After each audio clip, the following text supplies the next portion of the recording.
여러분, 최근 동남아시아에서 날아온 소식이 정말 보통이 아닙니다. 솔직히 말씀드리면 그동안 우리 국산 무기들이 전 세계로 뻗어나갈 때마다 배 아픈 경쟁국들이나 일부 회의론자들이 입버릇처럼 하던 말이 하나 있었습니다. 한국 무기는 가성비가 좋고 재원상 성능도 훌륭한 건 알겠는데 실제로 총탄이 오가는 전쟁터에서 피 튀기며 싸워본 실전 데이터가 있느냐는 이른바 실전 경험 부족론이었습니다. 아무리 연습장에서 100점을 맞아도 실제 경기에서 긴장하면 실력을 못 내는 선수처럼 한국 무기도 실전에서는 모르는 일 아니냐는 비아냥이었습니다.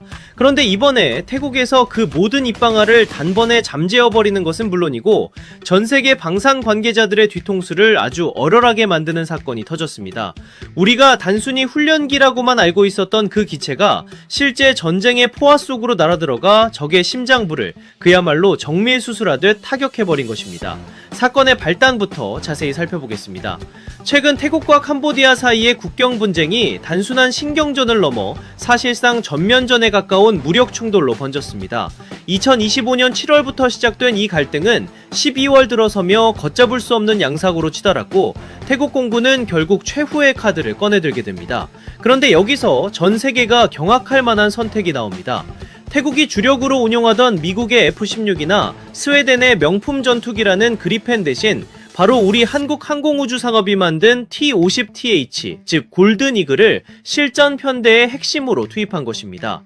사실 훈련기로 분류되던 비행기가 실제 폭탄을 주렁주렁 매달고 적진 깊숙이 공습 임무를 수행하러 출격한다는 것 자체가 군사 전문가들 사이에서는 굉장히 이례적이고 파격적인 일로 받아들여졌습니다. 하지만 그 결과는 그야말로 경이로움 그 자체였습니다.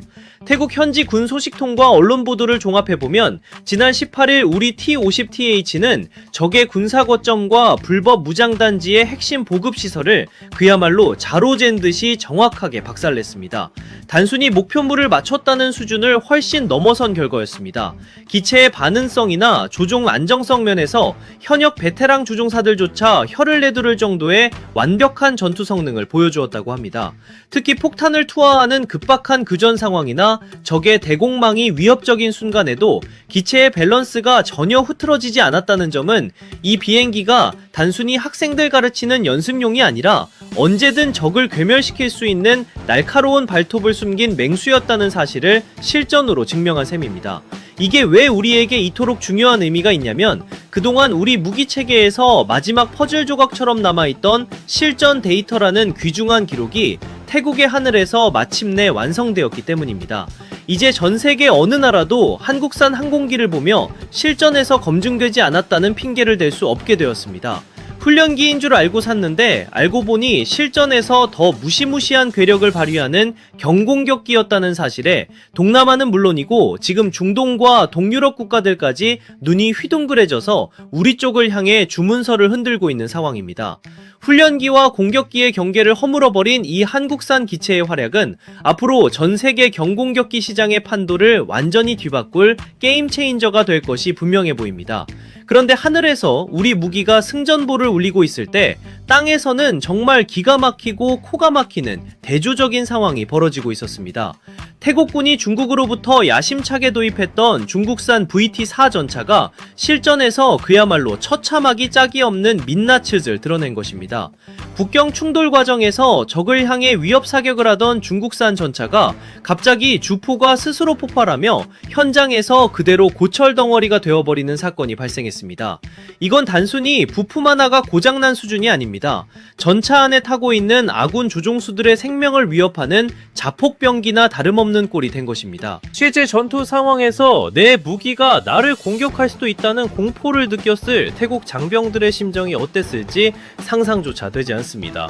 이 사건 이후 태국 군부와 여론은 그야말로 패닉에 빠졌습니다. 싼 게 비지떡이라는 말은 바로 이럴 때 쓰는 것이겠죠. 중국은 그동안 압도적인 가격 경쟁력과 파격적인 할부 조건, 차관 제공을 내세워 동남아 시장을 야금야금 잠식해왔습니다. 하지만 실제 전장에서 포신이 꽃무늬처럼 터져나가는 모습을 본 태국인들은 이제 뼈저리게 깨달은 것입니다. 전쟁은 가격표로 하는 게 아니라 목숨을 담보로 하는 것이며 거기에는 그 무엇과도 바꿀 수 없는 철저한 신뢰와 기술력이 필요하다는 것을 말입니다. 결국 태국 내에서는 이제 중국산 무기는 쳐다보지도 말고 하늘에서 실력을 증명한 한국처럼 땅에서도 확실한 성능을 보장하는 한국산 K2 흡표 전차를 당장 사오자고 대놓고 목소리를 높이고 있습니다. 사실 K2 흡표 전차의 위력은 이미 유럽에서도 전설처럼 퍼지고 있습니다. 최근 루마니아에서 있었던 연합훈련 사례를 보면 왜 태국이 이토록 한국 전차에 열광하는지 그 이유가 더 명확해집니다. 갑작스러운 비로 인해 엉망진창이 된 진흙탕에서 다른 나라 전차들이 바퀴가 빠져 쩔쩔매고 있을 때 우리 K2는 마치 살아있는 생명체처럼 차체를 낮췄다 높였다 하며 여유롭게 늪지대를 빠져나왔습니다. 이게 바로 우리 포방부의 집요한 화력 강박증과 기술 집착이 만들어낸 세계 유일의 유기압 현수 장치의 힘입니다. 산악지형이 많고 비가 자주 와서 지반이 약한 동남아 환경에서 차체 자세를 마음대로 조절하며 적을 조준하고 험지를 돌파할 수 있는 K2는 그들에게 그야말로 꿈의 무기나 다름없는 것이죠. 지금 캄보디아의 내부 상황을 보면 전쟁의 공포가 한 국가의 시스템을 어떻게 무너뜨리는지 똑똑히 볼 수 있습니다. 국가 인프라는 마비되고 젊은 숙련 노동자들은 나라를 버리고 제3국으로 탈출하고 있으며 국제 신용도가 바닥을 쳐서 생필품과 연료 가격이 폭등하고 있습니다. 통신과 전력이 끊긴 국경 지역의 야간 불빛이 사라지는 모습은 한 국가가 붕괴해가는 슬픈 신호이기도 합니다.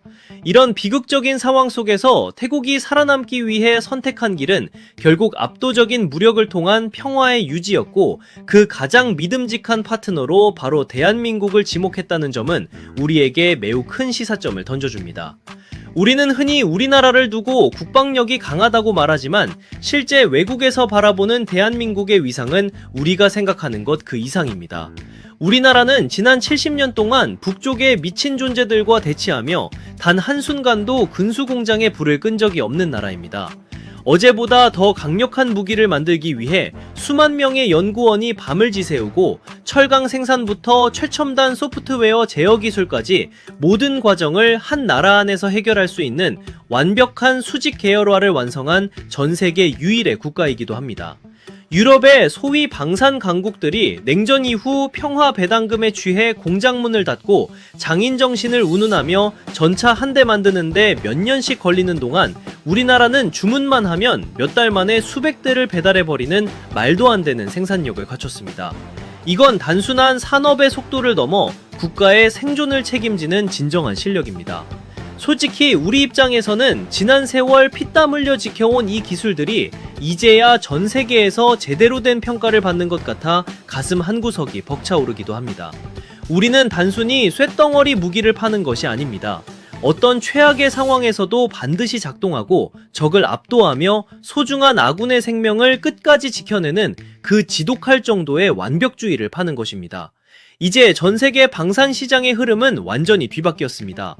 과거의 명성에만 의존하던 서구권 무기들은 턱없이 비싼 가격과 느려 터진 납기 때문에 외면받고 있고 겉모습만 번드르르하게 흉내내던 중국산은 실전에서 스스로 폭발하며 신뢰를 잃고 시장에서 퇴출당하고 있습니다. 그 거대한 빈자리를 메우고 있는 것은 주문만 하면 번개 같은 속도로 납품하면서도 성능은 외계인을 고문해서 만든 것 아니냐는 소리가 들릴 정도로 압도적인 우리나라의 무기들입니다.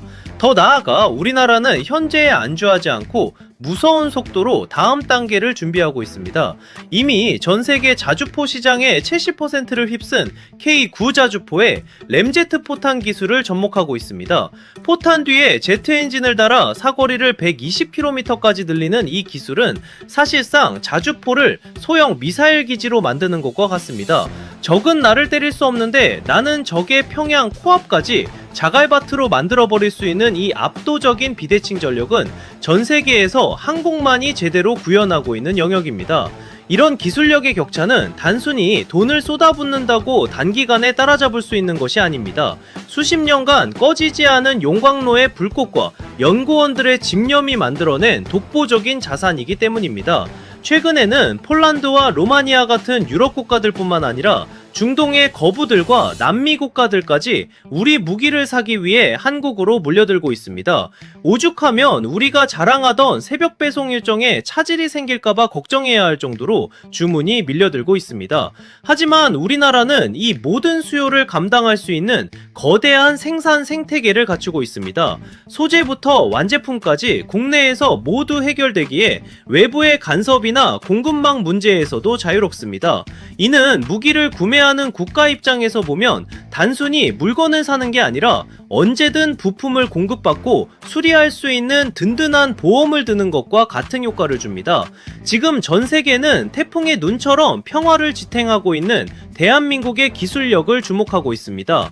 하늘에서는 T-50과 곧 양산될 KF-21 보라매가, 땅에서는 K-2 흑표와 K-9 자주포가, 그리고 바다에서도 우리 기술로 만든 세계 최고 수준의 잠수함과 함정들이 곳곳에서 위용을 떨치고 있습니다. 우리가 흘린 피와 땀이 결코 헛되지 않았음을 태국의 하늘과 땅이 증명해준 이번 사건은 앞으로 대한민국이 세계 방산의 새로운 표준이 될 것임을 알리는 거대한 신호탄입니다. 과거 우리가 다른 나라의 무기를 빌려 쓰고 구걸해야 했던 아픈 역사를 뒤로하고 이제는 전 세계가 우리 무기를 사기 위해 고개를 숙이고 들어오는 시대가 된 것입니다. 이러한 국방기술의 발전은 단순한 군사력 증강을 넘어 우리 경제의 새로운 심장이 되고 있습니다. 수십조 원에 달하는 수출 계약은 우리 청년들에게 양질의 일자리를 제공하고 연관 산업을 활성화하며 국가의 부를 축적하는 데 엄청난 기여를 하고 있습니다. 기술 강국 대한민국, 방산 강국 대한민국이라는 수식어가 이제는 전혀 어색하지 않은 현실이 되었습니다. 우리가 걷고 있는 이 길이 곧 세계가 따라야 할 이정표가 되고 있다는 사실에 다시 한번 뜨거운 자부심을 느낍니다.